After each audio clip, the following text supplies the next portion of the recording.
This show is brought to you in part by viewers like you who joined a Patreon or become YouTube members. Thank you. And if you could, hit the like button and subscribe if you want more Browns-focused content. All right, so some Browns news to talk about today. A couple of things have happened over the week that I want to get a chance to talk about. First and foremost, the Browns have signed Teven Jenkins, which I think is a significant deal for this team. Teven Jenkins, former second-round pick, came into the league as a tackle prospect, shortly transitioned into guard after just 150 snaps at the tackle position. The issue with Tevin, who is a very strong, very physical offensive lineman and very good offensive lineman, I would add. The issue with him has just been his injury. He had a medical red flag pop up shortly after he was drafted, I believe, some back issue, and then he's missed games on pretty much every season of his career. Now, the last 2 seasons, he's played about 700 snaps, which is about missing 2 to 3 games, maybe 4 games. Last year, I think he only missed 2 games or something like that. But the issue with him is health. As a player, he's pretty good, which makes this signing, while it is for a player I liked, I mentioned Teven Jenkins on my video about players I thought the Browns could go after. I thought he was a bit unrealistic, given it'd be a weird situation unless you're willing to give up Wyatt Teller or you had a different vision for Tevin. But Tevin is here. Tevin is a good starting caliber guard, in my opinion. He's a starter for sure. I've seen some people say, oh, this is just depth. No. Teven Jenkins could start and had some opportunities to start at other free agent stops. The Seattle Seahawks were one of the big places that were looking at him. The Cincinnati Bengals, he could have been a starter in that interior offensive line. If he came to Cleveland, it's not because he didn't have an opportunity to start. It's because he's going to get an opportunity to start. I'm thinking maybe what might make sense, regardless of what anybody has said on the subject, is that the Browns might see him as a tackle and want to play him at left tackle, and he replaces Jed Wills. Now, if that is what he's brought here to do, that makes a ton of sense, right? If he's here to play left tackle, because he was a tackle prospect, didn't really get to play tackle that much in the league, only did 150 snaps before he had to leave his rookie year. So maybe, just maybe, they see him as a tackle, they throw him out there left tackle and see what he can do, or they see him as somebody who could compete with DeJuan Jones, similar to Jack Conklin, or maybe they're considering moving another piece on the offensive line. But it feels like somebody's going to be out, because right now you have 5 players who could start. Well, not 5 players, 6 players who could start, and you only got 5 spots. Maybe Tevin goes to center. I doubt it. I seriously doubt that.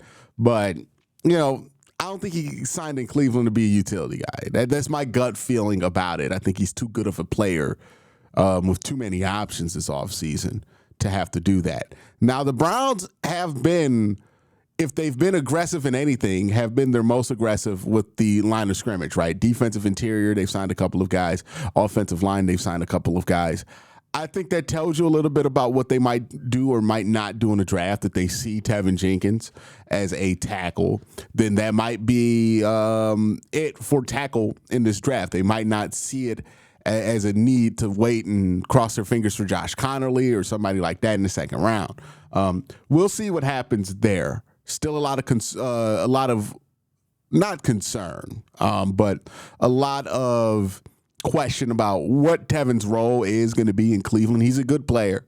So I think getting a good player on your offensive line that struggled last year, very important. I think he's a solid run blocker as well. Again, the issue with him is staying healthy. And I don't think that issue, him being able to stay healthy, would have really prohibited him from getting a starting job elsewhere. Now, if he is deaf, then he's one of the best deaf tackles in the NFL, deaf guards in the NFL right off the bat. He might even be better than who you're starting, debatably so. I think last year, PFF at least graded him out better than like Wyatt Teller.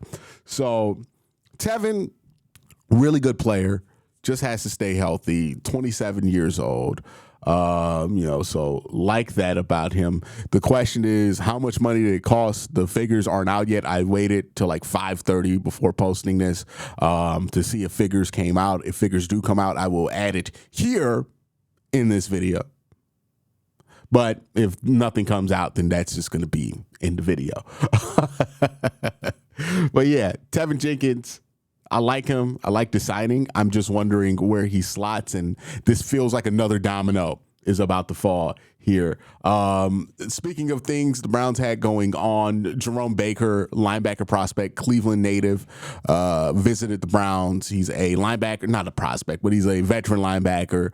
That would make sense. I trust Jason Tarver, the linebacker coach of the Cleveland Browns, with whatever he's given with that linebacker room. So I don't really worry about it. I think we got one of the best linebacker, if not the best linebacker coach in the NFL right now, Jason Tarver. I think he doesn't get enough respect. I think he's been the best position coach the Browns have had since they hired Kevin Stefanski in this iteration of the staff. I think he individually has done the best job with his position group, bar none, given that he was not given any resources to fix that position group, right? He's had to kind of just use JOK and then a bunch of third round, fourth round picks to fix the position, and he's done a great job with it, giving scraps every year. That's the best position coach this team's had in the Stefanski era. So I trust whatever they do with that position. Devin Bush worked out last year. That man, Jason Tarver, has all my respect. So that's there. They brought back Tony Brown, special teamers. On the special teams front, they signed DeAndre Carter, a kick returner. We'll see, man. We'll see. Me personally, I don't love the idea of a dedicated kick and punt returner. Maybe I'm new to this idea. Maybe I'm old school on this. I think that we oftentimes get carried away with the dream of having another Josh Cribbs or, a Devin Hester or what Kevontae Turpin is doing right now with the Dallas Cowboys. And yeah, if you can get an elite punt and kick returner, awesome. Do that. You have to do that. But if you're just going to bring in somebody as a specialist, as a kick returner, punt returner, but they're not really a great one, I think it's a waste of a roster spot. I think a lot of players at the bottom of an NFL roster that you could use as their regular position could be useful in punt, similarly as useful in punt and kick return situations. I don't know. Having a dedicated kick returner to me always felt like a waste, unless you have somebody special at it. And DeAndre Carter's not special as a kick and punt return. He's a veteran guy. He holds the position down, and he's not going to be spectacular, but you hope he's not going to screw up. He's had 8 muff punts throughout his career, and that is the good thing. He can do kick return and punt return duty, even though the nature of kick returns has changed a little bit. So we'll see if he still does that. 8 muff punts in his career. He averages about a little bit more than one a season, which is higher than most kickers or most really good kick returners. Overall, it's a kick returner, man. Y'all know how I am about special teams, especially stuff like this. I only am going to notice it if he does not do his job. So I hope I just don't notice it or care all season, or at least it's not something that I see enough to where it bugs me a ton. Just catch the punts, don't muff the punts, make good decisions when you catch a punt. I could care less, right? But yeah, DeAndre Carter's who they've signed to do that this year. We'll see what happens. It's not really a big deal. Last thing I want to touch on is the empty market for Nick Chubb. Nick Chubb, I'm not hearing nobody's hearing anything about Nick Chubb in anything with the team. And what it looks like for Nick Chubb is he's in that pool of players that will definitely be waiting until after the draft. Now, that's not always a bad thing. This is where veteran players go, usually with bigger names that, people have a concern if they're still able to play at that caliber. Nick Chubb does fit that description. I'm hoping this means that it makes a return with him in Cleveland more and more likely. I would just love to see Nick Chubb get the opportunity to play his career out in total with the Cleveland Browns. And I think the longer he sits out there, there's a chance that the Browns could do something, or that he comes back to the Browns willing to take the minimum deal that the Browns are probably going to offer him, given that there's not much out there for him. So we'll see. That's something to keep an eye on with Nick Chubb potentially being able to hit the open market. Well, he's hitting the open market with not a ton of action there, right? He hasn't even really done any visits. I think he's going to have to wait, like a lot of veteran running backs, until after the draft to sign somewhere, because if you look at this class, it's so loaded at running back. If you're the Browns, you might want to take two of them. And if you do take two running backs, does it make sense to bring back Nick Chubb? I think all of that is going to be dependent on what happens in the draft. And I think I wouldn't expect to hear anything about Nick Chubb until potentially after the draft from other teams. Maybe the Browns do something with him before the draft, but more than likely, I think we're going to have to wait till after the draft to see if anything happens with Nick Chubb. But that's it, y'all. Hopefully everything else goes smooth. Y'all have a great day. Have an even better night. Peace.